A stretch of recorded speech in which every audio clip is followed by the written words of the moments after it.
Golf Central on YouTube, brought to you by the Chrome Soft Golf Ball from Callaway.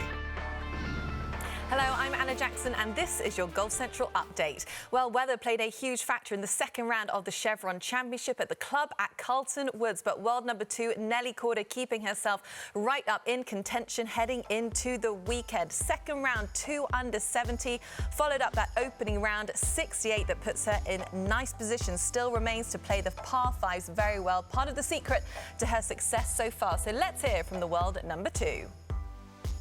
You're now 2 rounds in. What have you sort of learned from this course, and looking ahead to moving day, what do you need to do? Yeah, I mean, 2 rounds, 2 kind of completely different golf courses. The setup, it was moved up a good bit. I mean, we played lift clean in place. It was very wet out there, a lot of mud balls. So, and the greens were really soft as well compared to yesterday. So 2 rounds and 2 kind of completely different golf courses. So it was fun. Mm-hmm. How do you sort of, I know I'm seeing some bogeys on your card and then a lot of birdies. How do you sort of manage the expectations playing on a major championship course? Just know that there are bogeys out there, and you try to minimize your mistakes as much as possible. I was punched in the air a couple of times after my 2-3 putts, which those are just kind of stupid mistakes, but you make those out here, and you just kind of have to stay mentally tough and know that that there are some birdie opportunities as well. Mm-hmm. Were the greens a lot different today? I know they played a little slower in the afternoon yesterday after all the rain. Yeah, no, they were actually, the greens I feel like drained pretty well. The golf course was just, it was really muddy. I mean, you got no release, so I think that's why they pushed us up a good bit. But yeah, that's about it.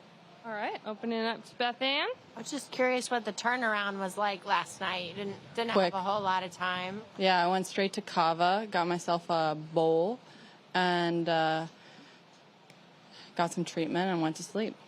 What is the treatment that you typically get? Because I see your maintenance. trainer walks around.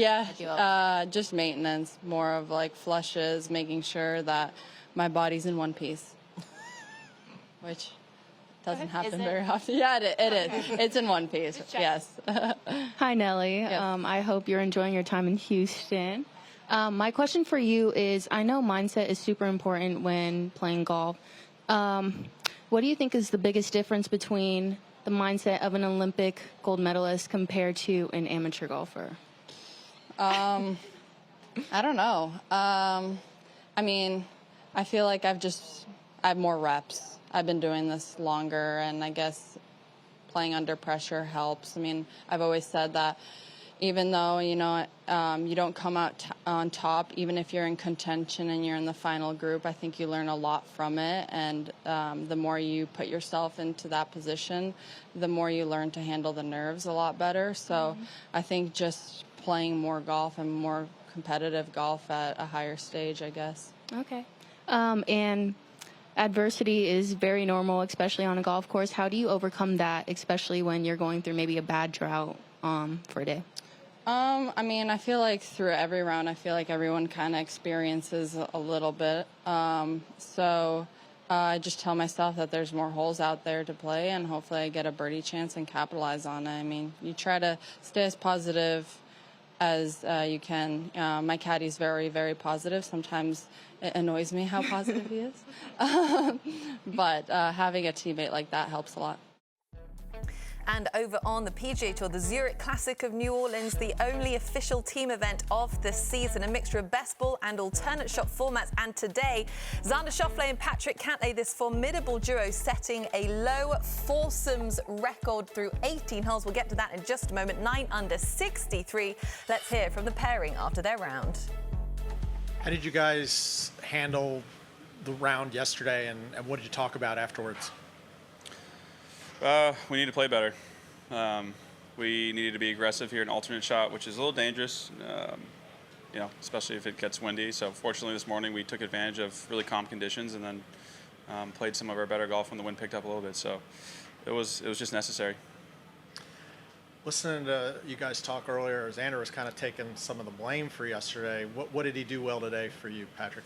Yeah, neither of us played well yesterday. We both struggled. I mean, 3 bogeys in best ball is not ideal.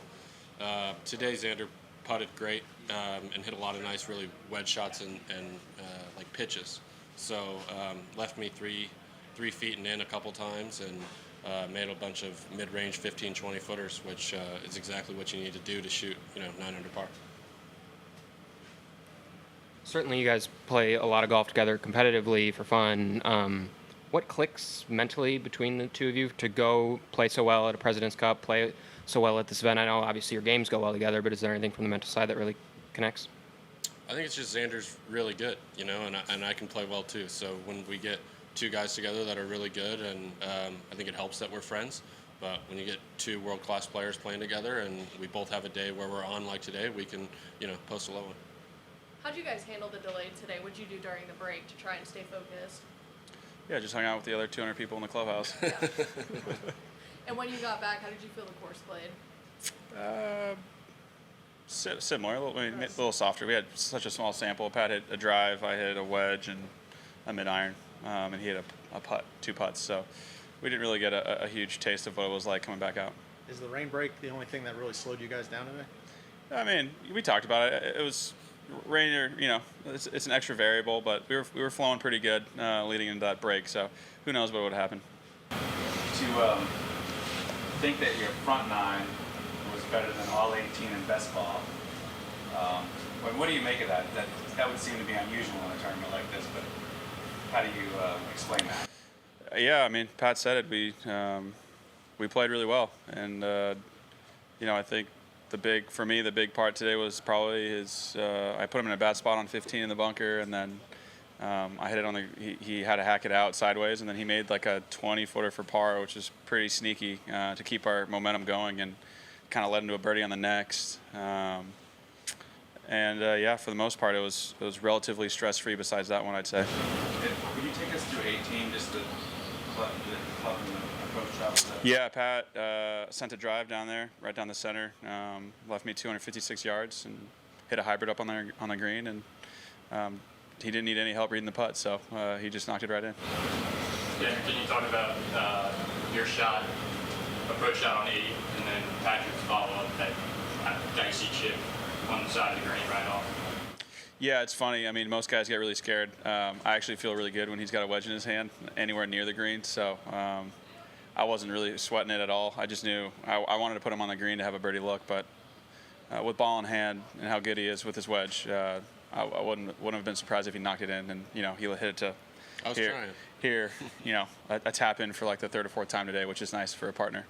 Did you guys have a number in mind? As low as possible. Yeah.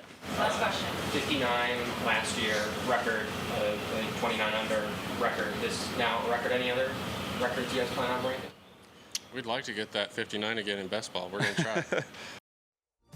So no team has ever gone on to defend their title at the Zurich Classic, but I tell you what, this will help. Xander Schauffele and Patrick Cantlay posting the lowest score in foursomes in the history of this event by 2 shots. Of course, John Rahm and Ryan Palmer carding that 65 back in 2019 when they went on to go and win. Okay, well, join us tomorrow as we head into the weekend at the first women's major of the year. The club at Carlton Woods, blue skies and sun expected as players look to become the first winner of this new era of the Chevron Championship.